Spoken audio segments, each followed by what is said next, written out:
Warning, I say a lot of bad words. If you're under 13, you probably shouldn't be watching this. Base camo. A little present from Tentacles. The 2010s. They happened. At the start, I was a dumb 7th grader, and at the end, I'm a dumb 5th year college student. Once I graduate, I have absolutely no fucking clue what I'm gonna do with my life. It's easy to forget how long 10 years actually is and how much stuff happens and changes during that time. When you look at how many games came out, your wallet cries out in pain and plans to murder you in your sleep. You're a poopy head. We've come pretty far from 2010 to whenever I bother finishing this video, and I thought it'd be fun to list off my 10 favorite games from the 2010s. The only real rule here is one game per year, so I'm unfortunately going to be leaving out a lot of my favorite games to let every year get a fair shake. If I don't do that, I'm pretty certain that half of this list would be taken up by games from 2017. Also, you can get angry about this random YouTuber not talking about your favorite game all you want, but just remember that it won't actually change anything at all. Anyways, the old decade is done, the new one has just begun, so let's kick it off on a high note. Everything has clearly gotten out of hand now, yes. But it was worth the risk, I assure you. 2016. Yeah, I'm just gonna forget that ever happened. Now, to be fair, there are a decent number of games that came out that year that I really like, but aside from that, there's not really a whole lot that stuck out to me. Except for Doom. Doom is fucking awesome. Sometimes I just want to shoot shit without any second thought. In Doom, there are demons, and you are gonna rip them apart. It's simple, and it's amazing. Other games have you trapped in a room with demons, but in Doom, the demons are the ones trapped in a room with you. It's kinda like the ending of Rogue One turned into a video game. The emphasis on mobility and large arsenal of destructive weapons made it one of the most satisfying first-person shooters I've ever played. Seriously, dashing around the environment and blowing demon spawn to bloody bits is some of the most amazing shit I've ever seen. Every square inch of this game looks amazing, from the Ardent Energy Facility to the surface of Mars to literal hell itself. Even the level design is pretty impressive with how surprisingly explorable every stage is, with extra collectibles and even secret areas based on old Doom levels. This entire game was a serious breath of fresh air when it came out, considering how many FPS games seem to default to the COD and Battlefield design philosophy, and even other great shooters like Wolfenstein struggling to fully push away from that.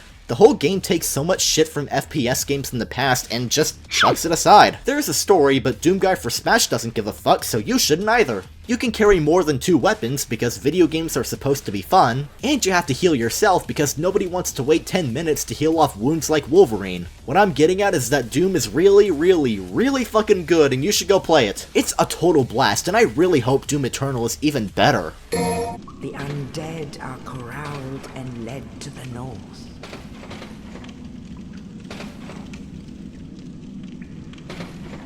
Where they are locked away to await the end of the world. Dark Souls, the only difficult video game ever made.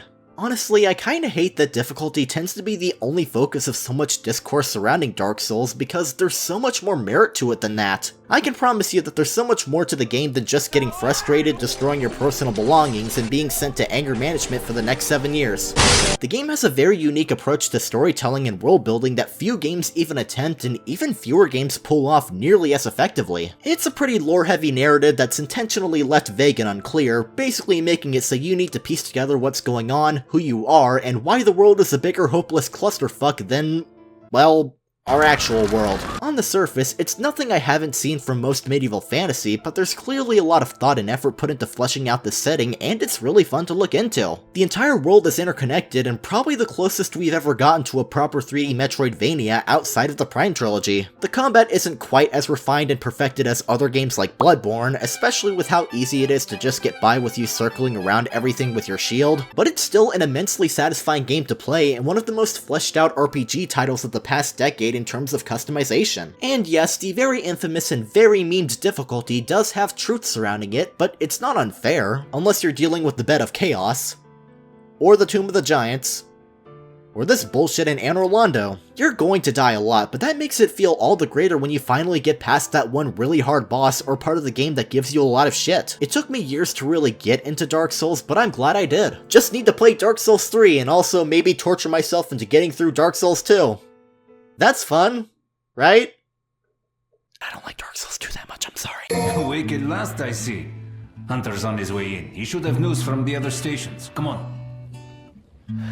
In the year where Rockstar brought a compelling old western take on the open world genre, and BioWare made a grand follow-up to one of the most beloved western RPGs of all time, the game that sticks out to me most is a low-budget first-person shooter based on some Russian novel. Go fucking figure. Seriously, Metro 2033 is amazing and you should play it, it's so underappreciated. It's a really interesting take on linear story-driven FPS games. I've never read the novel because I'm too uncultured for fine literature, but on its own, I was so engrossed in this beautifully disgusting and horrific setting along with the story within it. It's a very well realized setting with plenty of detail within the claustrophobic tunnels and several settlements and factions based around various different ideologies all trying to kill you and each other. It takes a pretty gruesome dive into humanity's destructive nature with so many different layers of moral ambiguity. The whole experience feels haunting and oftentimes it's hard to distinguish what's real and what's the imagination of a madman trapped within a smelly ass train tunnel for 20 years. It's masterfully done as an interactive narrative and just as good as a first-person shooter. The whole fusion of shooting, stealth, and resource management thing is nothing new considering how it's the cool thing for AAA companies at the moment, but Metro does it really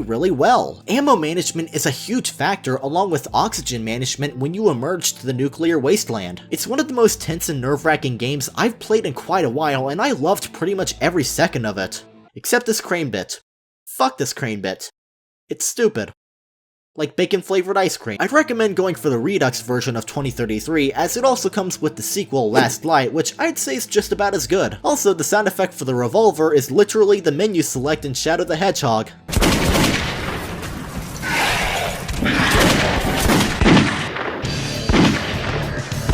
You will never unhear that. You're welcome.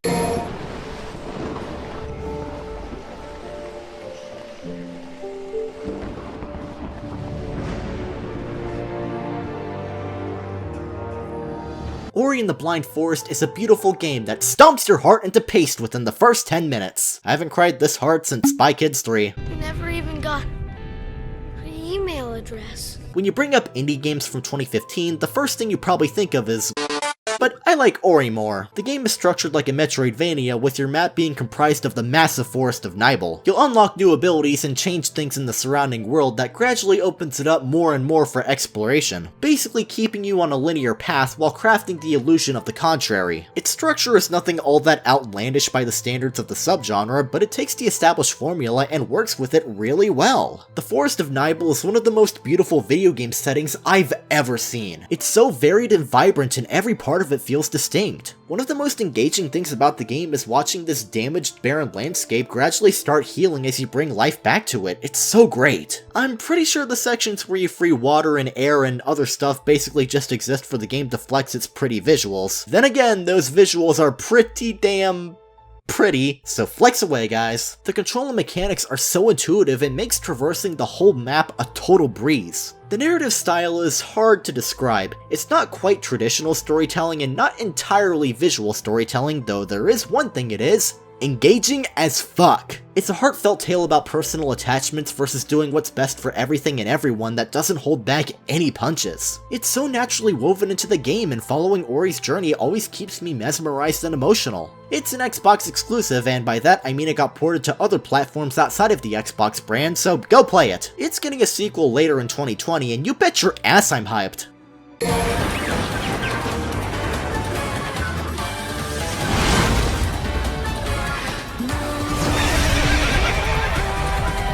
Oh hey, Bayonetta 2. Haven't talked about this game before. It's gonna be really hard talking about the same game 2 videos in a row, but I'll try not to be a more shameless retread than Home Alone 2. Down the hall and to the left. It feels like it was only yesterday when everyone got all pissy about it being Nintendo exclusive, despite that being the only way the game would have even existed. Glad that phase is long over, because Bayonetta 2 was one hell of a great action game, and I couldn't be happier to finally experience it on a system I actually bought. I've really been starved so badly of games that are just, you know, this. Outlandish over-the-top action with fast, exhilarating combat, a large assortment of enemies and melee weapons, and a silly cast of fun characters. I'm all for games that strive to be more than just mindless entertainment, but sometimes I want a game that's really, really good at being mindless entertainment, and Bayonetta 2 fits that mold spectacularly. A cynical person might call it just more of the first game, and maybe that is the case, technically, but at the same time, the combat feels a lot smoother, the color scheme is way more vibrant, there aren't any BS insta-kill QTEs, and and Bayonetta's got shorter hair and rocks it pretty damn hard. Bayonetta 1's a great game and all, but 2 brings so many quality of life improvements that I just have way more fun with it than I do the first game. Even if Riku over here is a little shit and basically takes the place of cute little Cereza.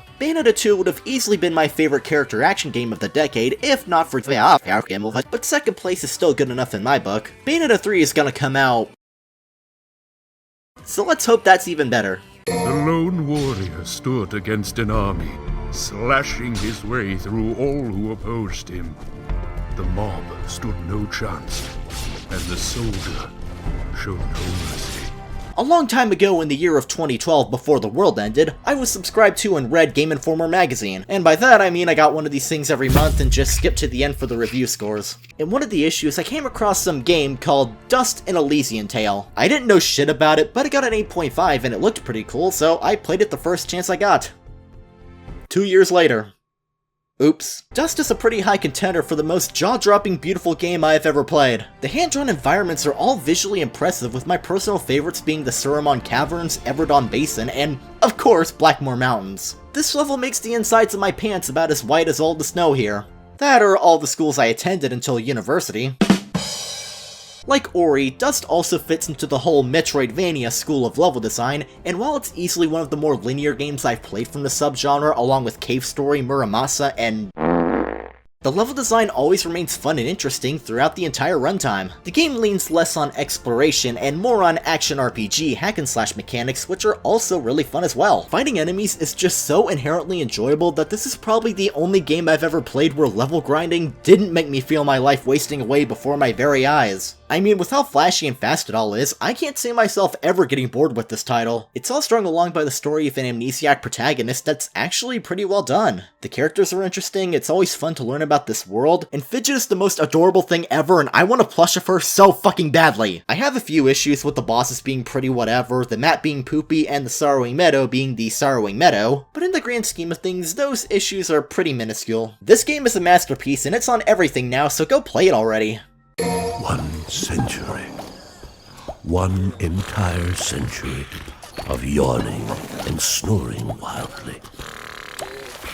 Rayman Legends, not to be confused with that one game every video was sponsored by now, is amazing. I put it up there as one of the most creative and bizarre 2D platformers ever made. It's so smooth and rhythmic, every stage just flows so seamlessly with all of your abilities. Rayman Legends is a game that gives you everything it needs to, but decides that wasn't enough, so it just dumps a bunch of other shit in your lap. Apparently 5 varied and original worlds with several different platforming stages just wasn't enough for Legends. So they give you different variants of said stages, all of the levels from Rayman Origins, music-based auto-scrolling stages, and more challenging 8-bit variations of said stages. It's like the game equivalent of a Golden Corral buffet, but with 20% less of a chance of clogging your arteries. This entire game is just one big treat. The stages could have easily gotten away with ordinary level tropes like forest, ice, lava, sewer. But no, the game goes with some pretty imaginative concepts. In particular, I really dug the festive Latin American luchador world, the ancient Greece level, and the water level that's basically Rapture. Look at this, it's straight up 2D animated Bioshock, I love it so much. I didn't get into the Origins levels quite as much with them being more tropish compared to its sequel, but they're a nice bonus and still really fun in their own right. Also, the music stages feature covers of songs like Black Betty and Eye of the Tiger. If that doesn't make you want to go out and play this game, you're not human and I refuse to talk to you.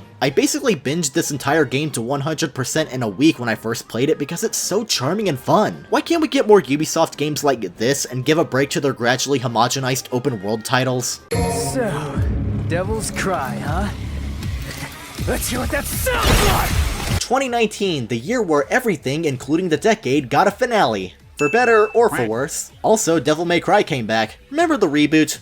Me neither. I don't think anybody is going to ever again either now that the original run is back with the masterful Devil May Cry 5, aka Chapter 4 in the Capcom Redemption arc. I've wanted this game for so long, my hype was to the moon from the E3 announcement to the March 2019 release date. What I got was everything I wanted and so much more stuff I didn't even know I wanted. I'll just start off by saying this is one of the most jaw-dropping games I've seen come from this decade. I don't typically like excessive gray, thanks in part to companies being so allergic to color during the 7th generation. Frickin' rainbow-hating dummies. But DMC5 balances it out with plenty of colors with, you know, color.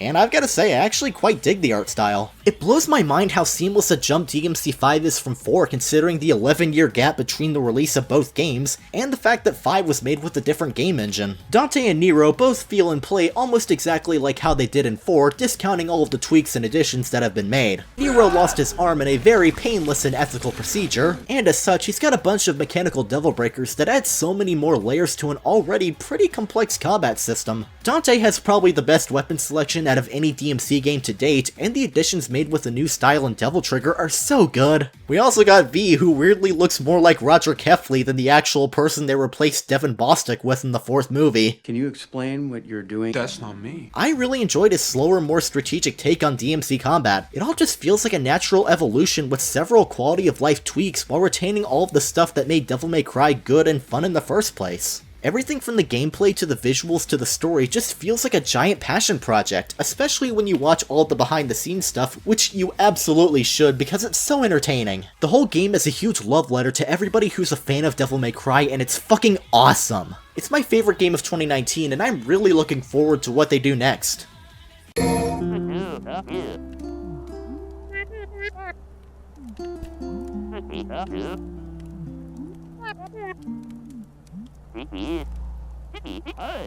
Can't exactly say I had any idea what to expect when playing Celeste, but god damn I fell head over heels in love with it. I don't think I've ever been as pleasantly surprised by a game I knew nothing about as I was with Celeste. It's an indie 2D platformer in the same vein as other titles like Super Meat Boy, but instead of playing as a meat boy, you play as a cute girl. This is Madeline. She's great. If there's any naysayers out there, I will end you. Her goal throughout the game is to climb up to the top of this mountain, somehow not freezing to death or suffocating due to dangerously low oxygen levels. Along the way, she meets several new, quirky friends, like Instagram model, Boomer Lady, Social Disaster Ghost, and the Shadow, the true self. Celeste approaches difficulty in what's probably the best manner I've seen a game do so in recent memory. It's constantly throwing new challenges and mechanics your way, but it's really good at easing you into how the game works and gradually turning up the challenge at a reasonable speed. Each level takes you to a different part of the mountain that all provide unique obstacles and thematically tie into the game's narrative in one way or the other. The game has a really nice looking sprite-based aesthetic, though unlike most games, it's done more to give the game its own stylized look instead of invoking 8 to 16-bit nostalgia. You're probably gonna die up to thousands of times, but it's not a frustrating game by any means. To my surprise, the game's actually pretty understanding towards somebody who might have trouble with it, and goes about encouraging you to keep going in a non-patronizing way. It's a nice touch to go along with this really challenging platformer, given the subject matter of the narrative the whole game is strung along by. Madeline struggles with anxiety, and the whole conflict of the game involves her attempts to overcome it by climbing up the mountain.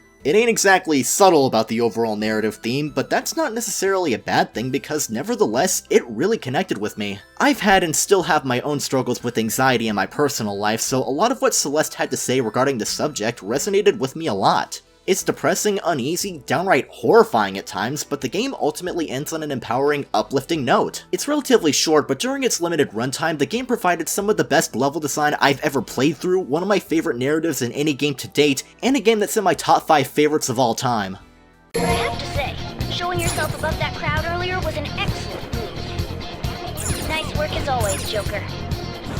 I bet Skull wouldn't pull it off that smoothly. Persona 5 is not only my favorite game of the 2010s, let alone 2017 for when it came out in North America, but it's a pretty safe and strong contender for my favorite game of all time. I know what I'm about to say is probably nothing you haven't heard before when it comes to this game, but whatever. Originality never did anything for me anyway, so I'm just gonna regurgitate a bunch of bullshit. Persona 5 is one of the most unique looking games I've ever seen. Style just oozes out of every square inch of the game with the 3D anime art style, huge emphasis on red, white, and black color choices, and some of the most absurdly detailed menus I've ever seen. I feel like even pausing is just an opportunity for Persona 5 to flex its stuff, and I'm all for it. This game looks phenomenal. The dungeons this time around are less randomly generated and structured more like the ones you'd see in 3D Zelda, which I'm pretty down for, especially with all the additions and QOL improvements made to the turn-based gameplay from 4. They run with the game's whole thief motif, and give off some really creative dungeons and boss fights that tie back to each antagonist you fight. Just like real life, you only have a limited number of days to actually do something productive with your free time, like raising social skills, building personal bonds, and doing good in class.